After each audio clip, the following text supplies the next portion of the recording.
if it's beyond time and beyond matter, it was the Father. But all of them works together. Lahat sila ay gumagalaw together. Hindi pwedeng isa lang, hindi pwedeng dalawa lang, hindi pwedeng Holy Spirit lang. It all work together. Even Jesus Christ, when He was baptized, okay, and there is Jesus Christ, the Son, the second person, the Trinity. The first person is the one who speaks. This is my Son, who am I beloved, or who am I pleased? And the Holy Spirit appeared. Sa paanong paraan? He appeared on the image of a dove. Pero kung hindi man dove, it was the one who works on that very moment. Okay, yun lang yun. Even in John 3:16, there's the Trinity. When God, it says, gayon na lamang sa pag-ibig ng Diyos sa sanlibutan, for God so loved the world, God there is the Father. He gave His only begotten Son. It is Jesus Christ, that whosoever believeth in Him should not perish but have everlasting life. Where's the Trinity? Where's the Holy Spirit? The Holy Spirit is when the moment you heard the word and you accepted Jesus Christ, repented to your sin, that is how the Holy Spirit works. So, ulitin natin, that is how the Trinity works. Sa lahat ng bagay, lahat ng aspect when it comes to God, there's the Trinity. So ngayon, pumasok tayo sa part 2 ng ating living under the Holy Spirit. Ngayon, ang ating teksto ay makukuha natin sa Acts chapter 19 verses 1 to 10. At itong tatlong bagay ang pag-uusapan natin about the Holy Spirit. So this is the 3 truths about the Holy Spirit. The Holy Spirit completes our salvation. The Holy Spirit empowers our service. And the Holy Spirit expands God's mission. So this is, ano ba tawag dito? Holistic. Salvation, service, and mission. So, i-action natin to, parang Sunday school lang. Salvation, service, mission. So, ganda rin yan. When Jesus Christ is speaking in Acts chapter 1 and Matthew chapter 29, go and create disciple, baptize them in the name of the Father, the Son, and the Holy Spirit from Judea, Samaria, and to the end of the world. And this is it. Judea is from the first person view. Samaria is the second person beyond you, and to the ends of the world is the mission around you. So ito yan. Pag-usapan natin yan Acts chapter 19, verse 1 to 10. Ngayon, let's answer the question. Do we truly have the Holy Spirit working in our lives? Basahin natin. If you have your Bible in Acts chapter, nilagay ko ba dito? Hindi ko pala nilagay. In Acts chapter 19, verses 1 to 10, this is a story of Paul in Ephesus. Later on, pag-usapan natin ng Ephesus. Pero dito mag-focus muna tayo sa ginawa ng Panginoon sa buhay ni Paul at sa mga taong nakasalumuhan niya. In verse 1, it says, and it happened, while Apollos was at the Corinth, Paul passed through the inland country that came to Ephesus. Then he found some disciple. When we say disciple, hindi po ibig sabihin nito ay James, Peter, John o yung tatlong ano lang, yung 12 disciple lang. Hello po, good evening. Yung 12 disciple lang. It is not about the 12 disciples only. When we say disciple, it is follower. Hindi ibig sabihin sila ay believer agad. Sila ay follower lang ng something. And the disciples, and verse 2, and he said to them, did you receive the Holy Spirit when you believe? And they said, no, we have not heard that there is Holy Spirit. So, ibig sabihin, even on the early churches days, they do believe about God, but they do not believe about the Son, and especially they do not believe about the Holy Spirit. It was the doctrine and the Jesus Christ teaching that teaches us about the Trinity itself. But even though in the first 5 books of the Bible, is binanggit na yung Trinity. That's why we are called Trinitarians. Many Christian aspect today na hindi sila naniniwala sa Trinity. They only believe in one God. Are they a true Christian? I do believe not. I believe it's not. Why? Because Jesus is clearly stating that He and the Father is one, and they are coherent, and they are working actively together. The word is actively, meaning hindi pwedeng mawala ang isa. Parang gulong lang yun ang sasakyan. Pag wala ang isa, hindi aandar. Tuloy natin in verse 3. And Paul said, and he said, into what when were you baptized? They said, into John's baptism. Remember John? So it means this is John's disciple. John the Baptist. Hindi po yan yung founder ng Baptist. John the Baptist, the one who baptized Jesus Christ. They were disciples of John the Baptist. And Paul said, John the Baptist with the baptism of repentance, telling to the people to believe in the one who was to come after him, that is Jesus.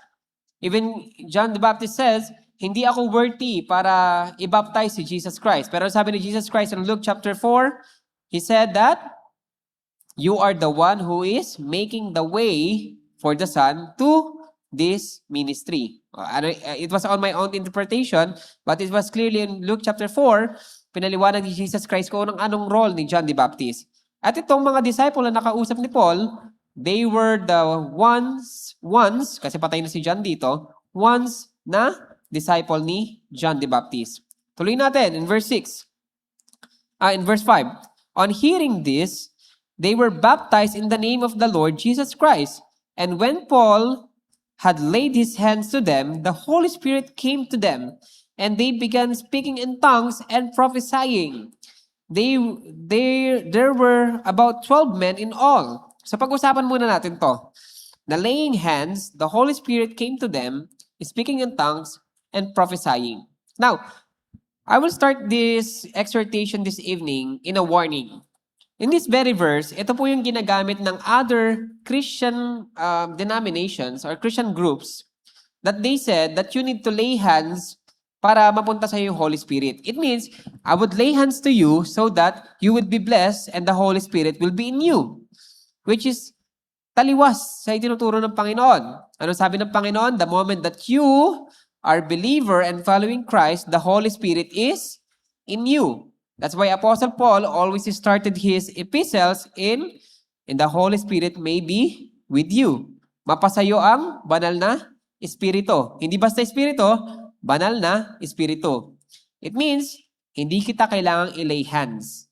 Ang kailangan mo ay magkaroon ng relasyon sa Panginoon. That is a misconception.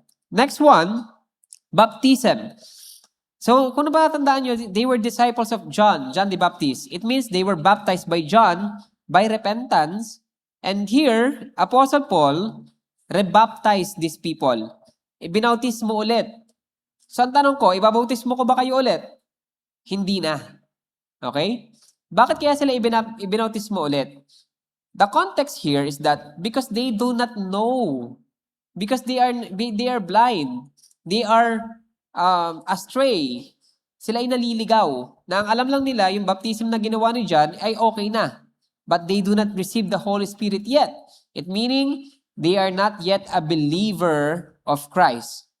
The moment you believe in Christ, you accepted Him, you are what? You have the Holy Spirit in you. Yun ang konteksto nito. And the next one, sorry kung ako yung sinisipon, they began to speak in tongues and prophesying.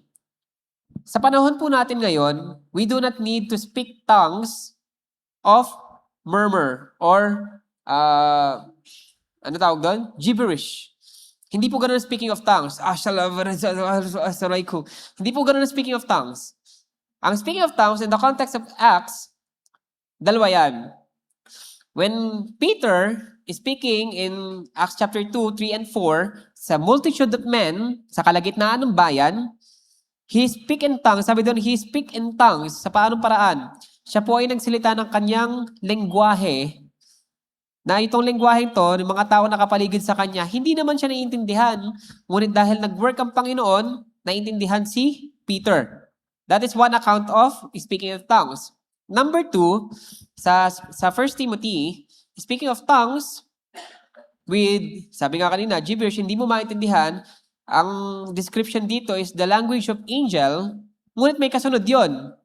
Someone interpret what he said.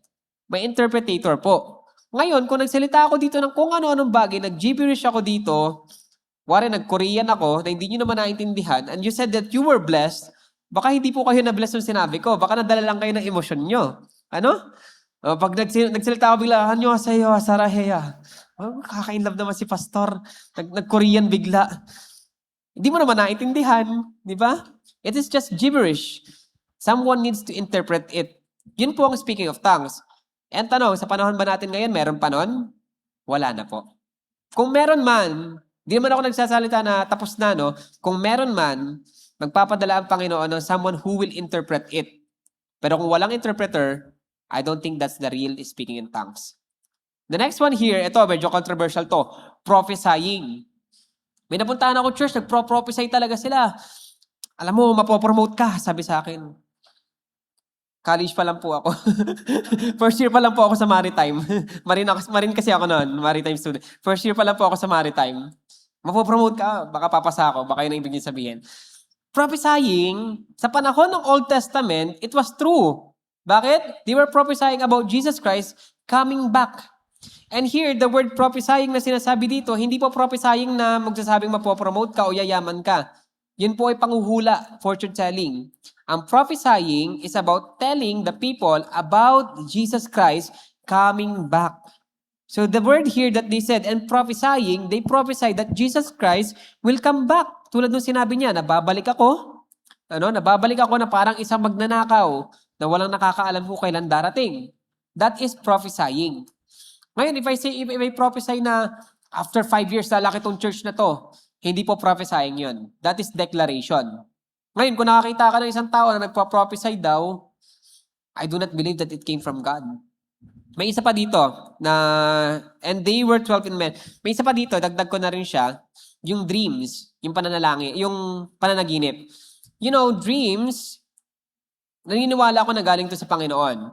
But I do not believe na nandito ka sa loob ng simbahan, na naginip ka bigla, tapos sinabi mo sa akin, Pastor, kailangan natin pumunta sa sa Kabuko. Kasi nanganganib si Pastor Gary. Hindi ako maniniwala sa'yo. Saan mo nakuha yan? Kasi naginip ako, Pastor, na tapilok daw si Pastor. I do not believe in that kind of dream. Ganda po ang dream na naniniwala ako.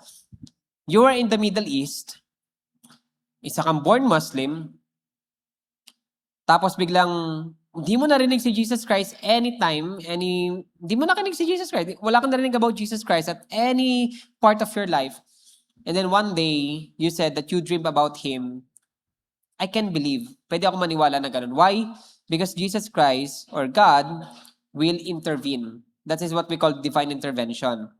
Pero mahirap ba siyang paniwalaan? For me, napakahirap niyang paniwalaan. Pero kung doon ka talaga kung doon ka talaga tinawag ng Panginoon, why not? Di ba?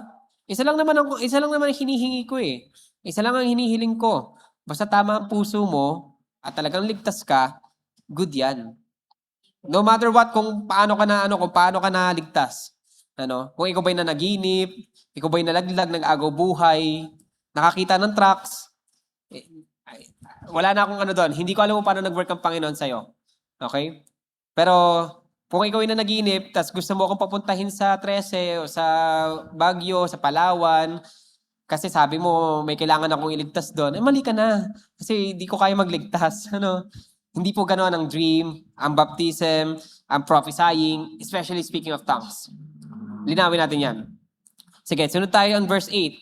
And he entered in the synagogue. Balik tayo kanina, si Apostle Paul, may nakitang disciples, 12 disciples ni John, and he said, and he entered the synagogue ay temple, and for 3 months, spoke boldly, reasoning and persuading them about the kingdom of God.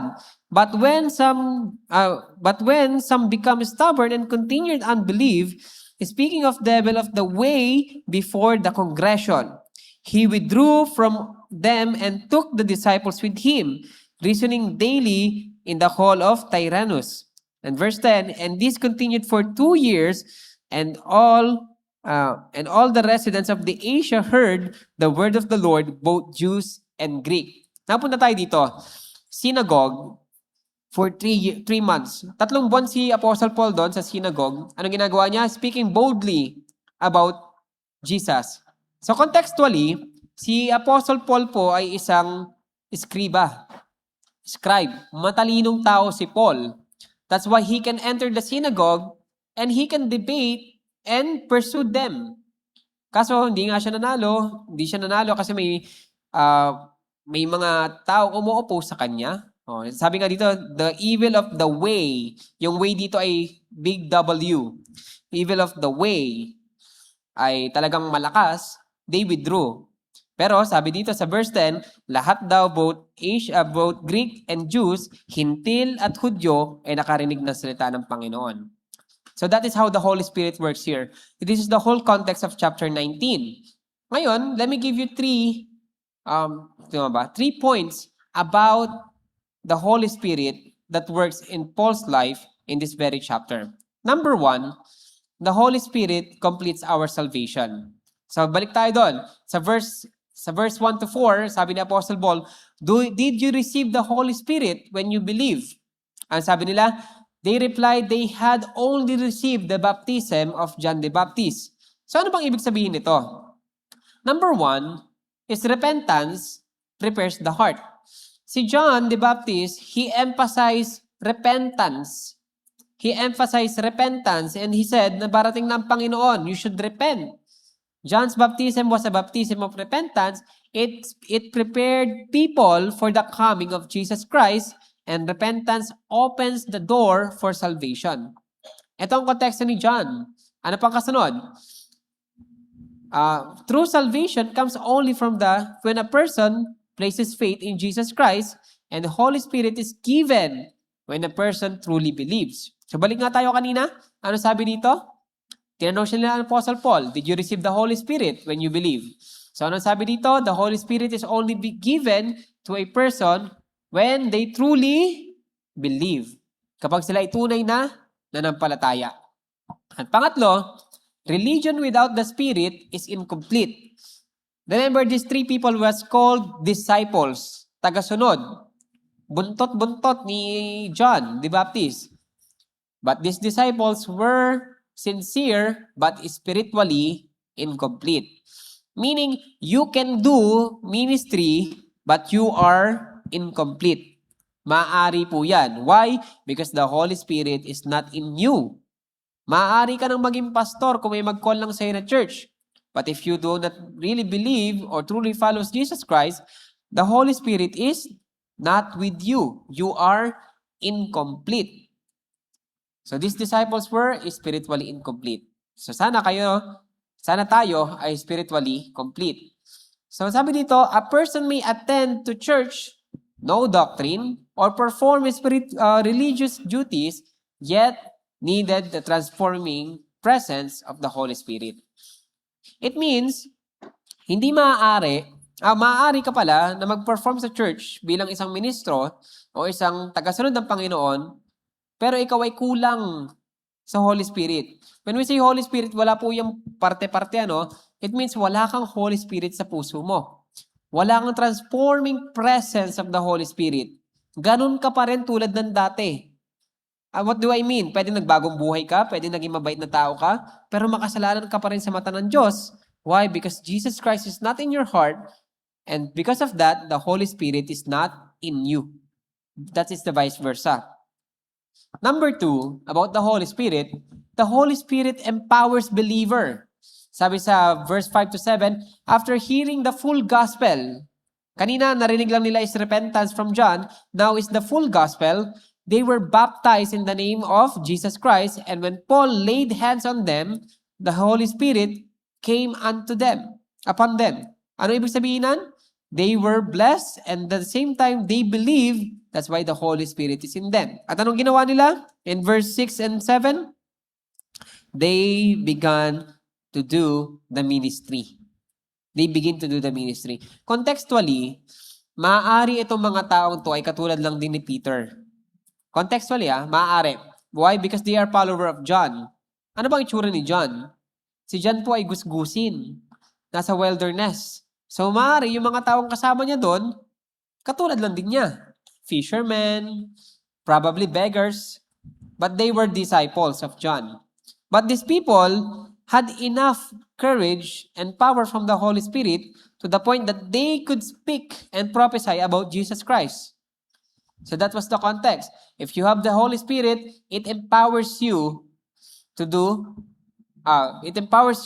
as a believer. As a believer muna. Next one, the Holy Spirit expands the work of God. Meaning, if you have the Holy Spirit, you can now do the ministry. Ay, pastor, pwede kaya ako mag-ministry kahit hindi ko naman tinanggap ang Panginoon? Pwede. Kaya nga mayroong mga charity work eh. That's why there's charity work. Charity and ministry is different kind of thing. Charity, providing what they need. Ministry is giving what they need. Hindi tayo providing, but giving what they need. And what do they need? Ano kailangan nila? They need Jesus. That is the thing that we could offer. And charity gives food, clothing, money, trabaho, pera, parang gobyerno lang. But in the ministry, we give them Jesus Christ. Yun ang pinagkaiba. That's why Apostle Paul preached boldly in the synagogue. When opposition came, he continued teaching in the lecture hall of Tyrannus. Now, if you know Apostle Paul, siya ay masyadong, what do you call them? Hindi naman ambitious pero persuasive na tao. Kapag gusto niya, tinawag siya, gagawin niya. That's why when he persecuted Christians, anong ginagawa niya? Tumutuloy siya. Imposibleng hindi siya nahihirapan nun kasi mga Kristiyano, syempre, pumapalag din yan kahit papano. O, baka pumunta sila sa silang lugar, wala naman sila suporta. Ganun ang konteksto nun Hindi ibig sabihin, suportado sila ng gobyerno nila o ng mga escriba ng panahon na yun o ng mga Pharisee. But it was because yun ang conviction niya. Pero nung siya ay naging Kristiyano na, ang conviction niya is to do ministry, both Jews, Greeks, Gentiles, he has the power to do it. Why? Because the Holy Spirit expand his ability.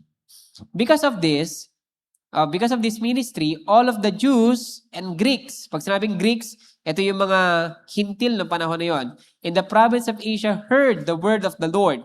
Nakarinig sila ng salita ng Diyos, and wala naman sinabing they believe. Ang sabi lang, nakarinig sila ng salita ng Diyos. Now, the Holy Spirit works in this kind of ways. As a church, I encourage every one of us to review our relationship sa Panginoon sa kadahilan ng baka maaari wala sa inyo ang banal na Espiritu. Why? Because you can do the ministry without the Holy Spirit in your heart. And our topic for today is living under the power or in the power of the Holy Spirit. Baka hindi ka pa namumuhay sa ilalim ng pamangalaga ng banal na Espiritu. Kasi, ito ang meron sa banal na Espiritu. Ano sabi dito? Sa una natin binasa? Ito yung unang slide kanina. If you have the Holy Spirit, it completes your salvation. The Holy Spirit empowers you, our service, and the Holy Spirit expands the mission, God's mission. When we say complete salvation, sino nakautang na dito sa home credit? Sino nakautang na sa home credit? Pag-utang ka ba sa home credit, bibigay mo lang yung app, tapos kunin mo na yung product. Sa una, may down payment. Bakit kaya may down payment? It assures you, it's the assurance. It assures you kaya mo siyang bayaran. And that is the interpretation of the Holy Spirit. Hindi po na babayaran natin Holy Spirit but it's the assurance na ikaw ay tinawag na ng Panginoon. Ginagamit na ng Panginoon. Kasi kung wala yan, hindi mo yan kayang gawin. While I am reading, I'm actually reading the whole book of Acts ngayong buwan na to. Last month pala. And I came across chapter 5, chapter 6, chapter 7. There are two people, si Ananias at saka yung kanyang asawa, na nagbenta sila ng kabahagi na ng kanilang lupa. Ngunit sila ay nagtabi ng para sa kanilang sarili. Kaya nung binigay nila ito sa mga apostol, sila ay namatay kasi hindi nila binigay yung 100% ng puso nila. May Holy Spirit kaya sa kanila? I do believe yes, because they know what they are doing. But nanalo ba ang Holy Spirit? This is the thing. Hindi po sa lahat ng pagkakataon mananaig ang Holy Spirit sa iyo. Why? It is the same thing. It's because you're fragile, mas pipiliin mo magkasala. Pero in the end, mananalo pa rin naman ang Holy Spirit. There are just moments in your life na mas mananalo yung sarili mong kagustuhan. Let me give an example about Adam and Eve. Na-curious sila. Gusto nilang kainin. Gusto nilang maging Diyos. That's why they ate the fruit na pinagbabawal ng Panginoon. Nawala ba ang Holy Spirit sa kanila? I do not believe. Kasi andun pa rin sila, buhay pa rin sila. Namuhay pa si Adam for another 900 years.